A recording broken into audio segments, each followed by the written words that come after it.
Chapter 3, in which Flower in the Night discovers several important facts. Abdullah carefully tied the carpet around the roof pole again and went out into the bazaar, where he sought out the booth of the most skillful of the various artists who traded there.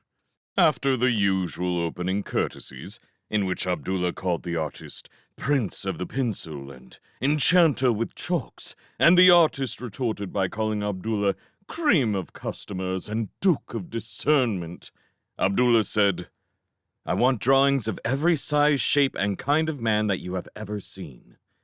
Draw me kings and paupers, merchants and workmen, fat and thin, young and old, handsome and ugly, and also plain average. If some of these are kinds of men that you have never seen, I require you to invent them, O paragon of the paintbrush. And if your invention fails, which I hardly think is likely, O aristocrat of artists, then all you need do is turn your eyes outward, gaze, and copy." Abdullah flung out one arm to point to the teeming Russian crowd shopping in the bazaar. He was almost moved to tears at the thought that this everyday sight was something Flower in the Night had never seen. The artist drew his hand dubiously down his straggly beard. "For sure, noble admirer of mankind," he said, "this I can do easily. But could the jewel of judgment perhaps inform this humble draftsman what these many portraits of men are needed for?" "Why should the crown and diadem of the drawing board wish to know this?" Abdullah asked, rather dismayed.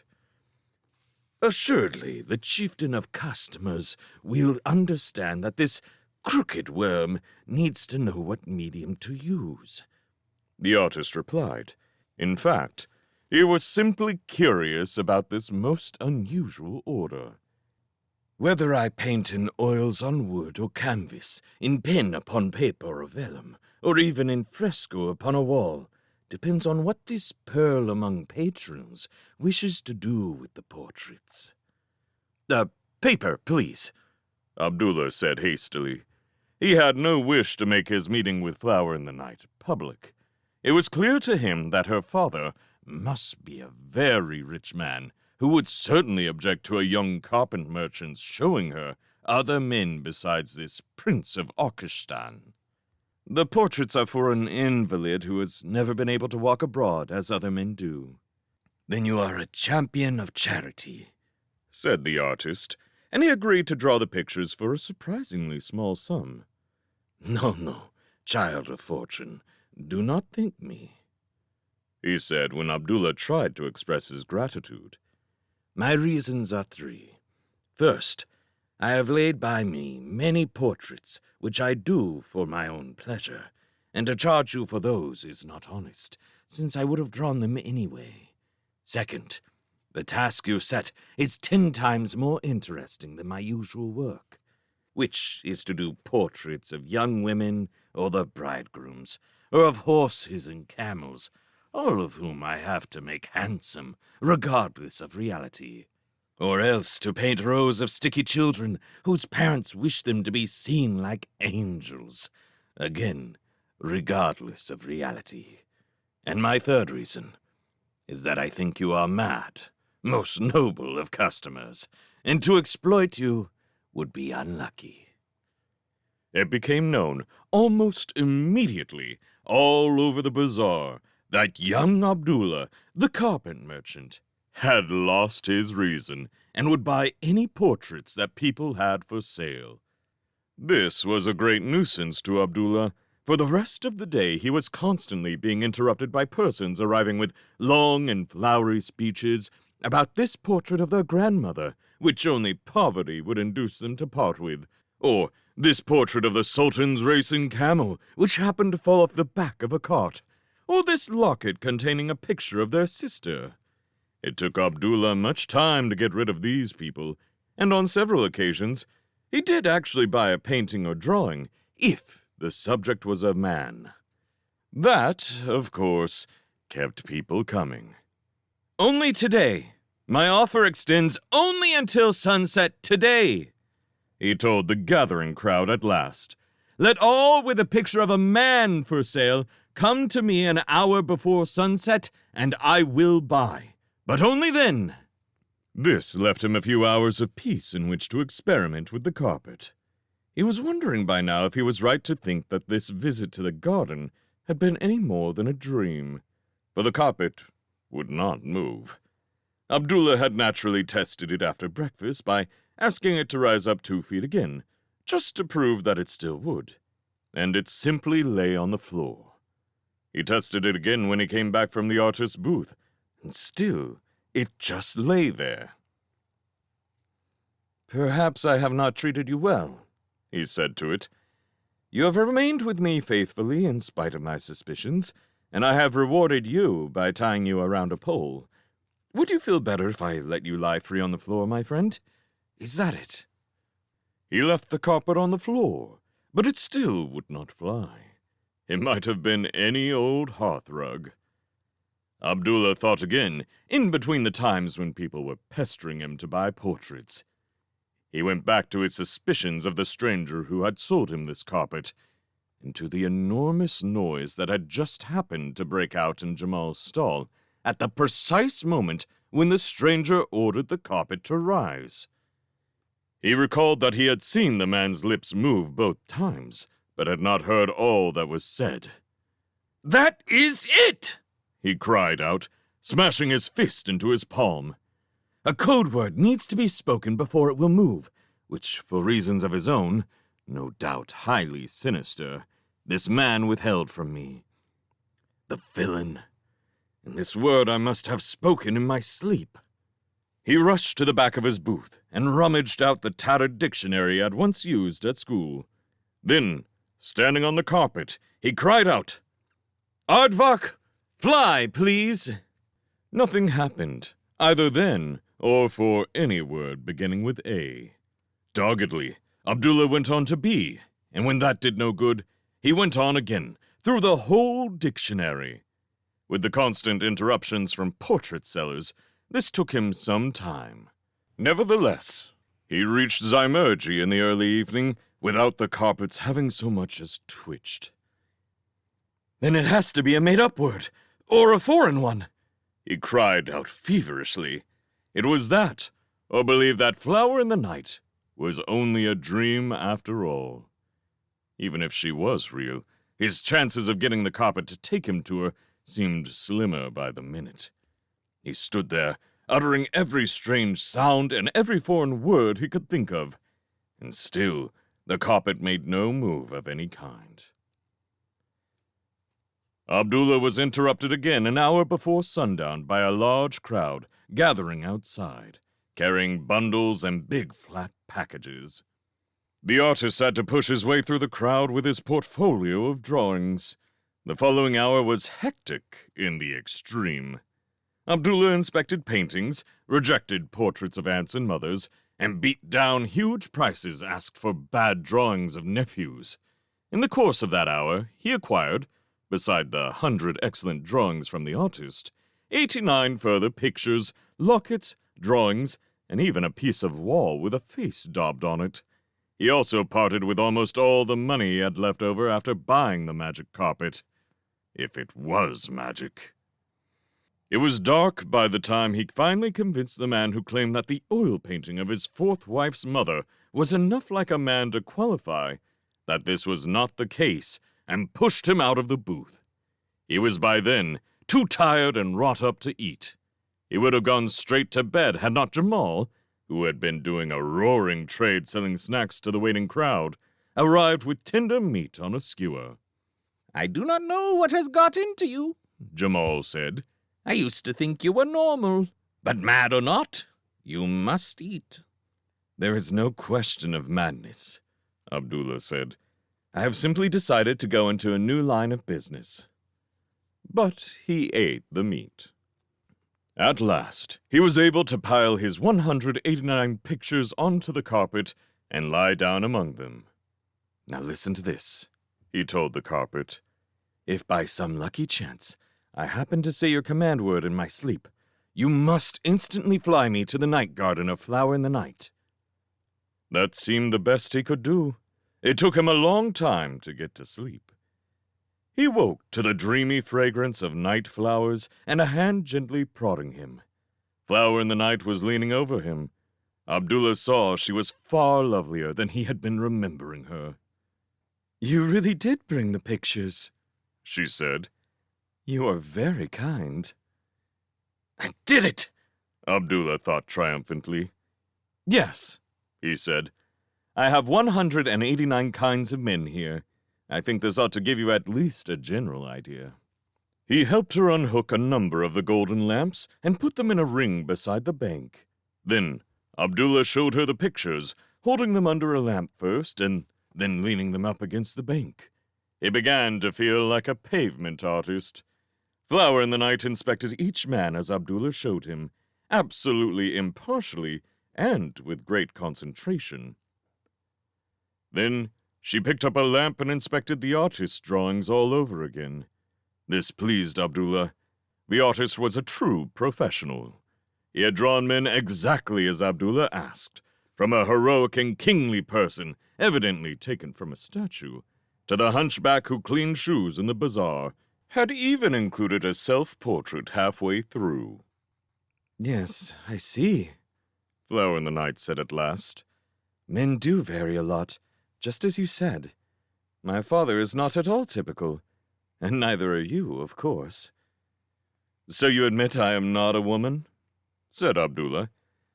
"I am forced to do so," she said. "I apologize for my error."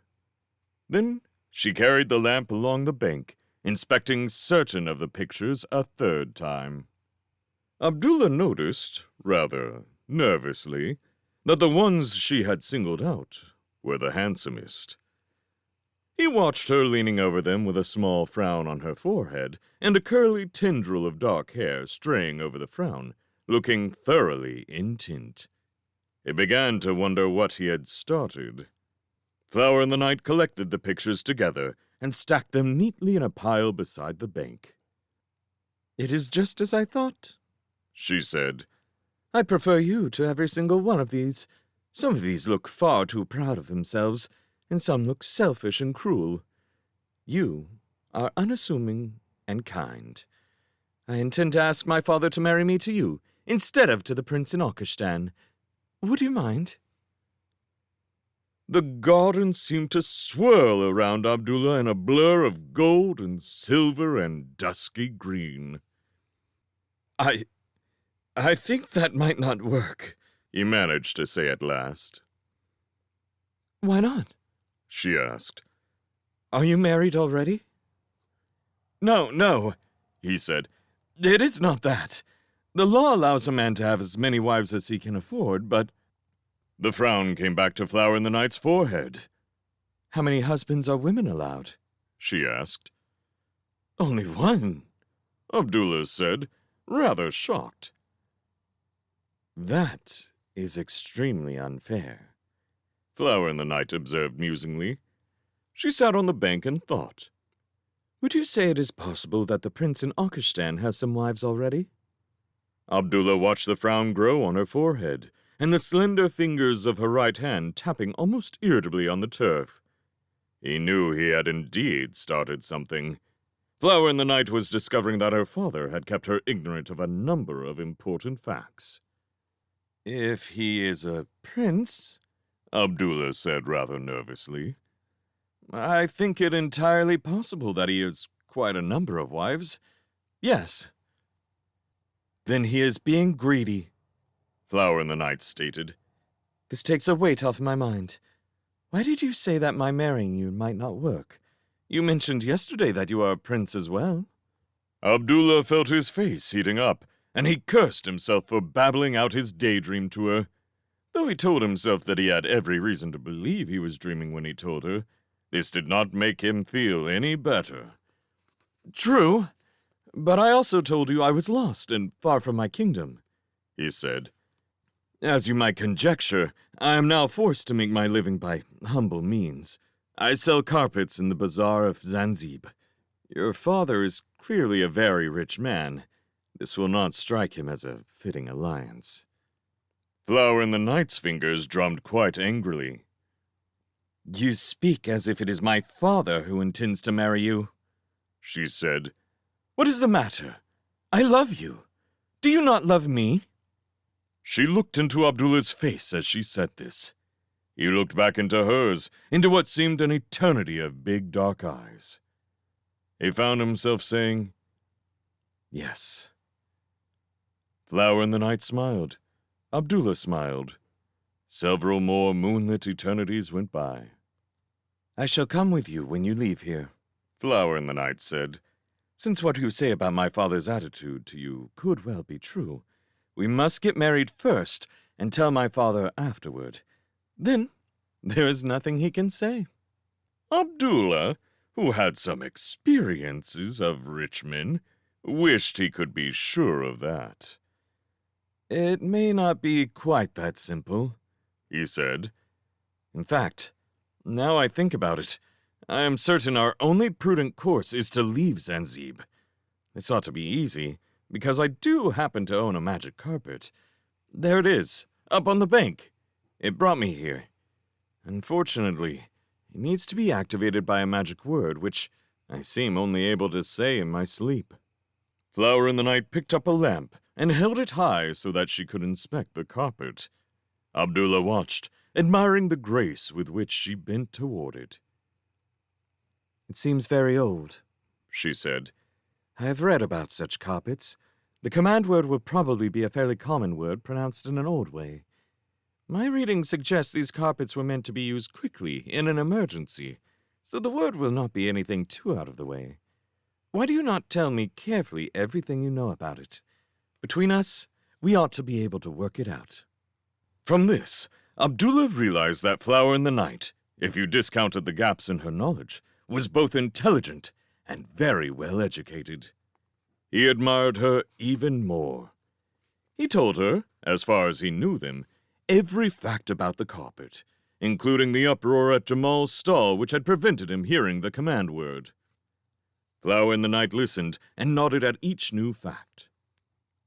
So, she said, let us leave aside the reason why someone should sell you a proven magic carpet and yet make sure you could not use it.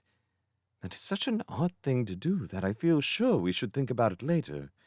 But let us first think about what the carpet does. You say it came down when you ordered it to.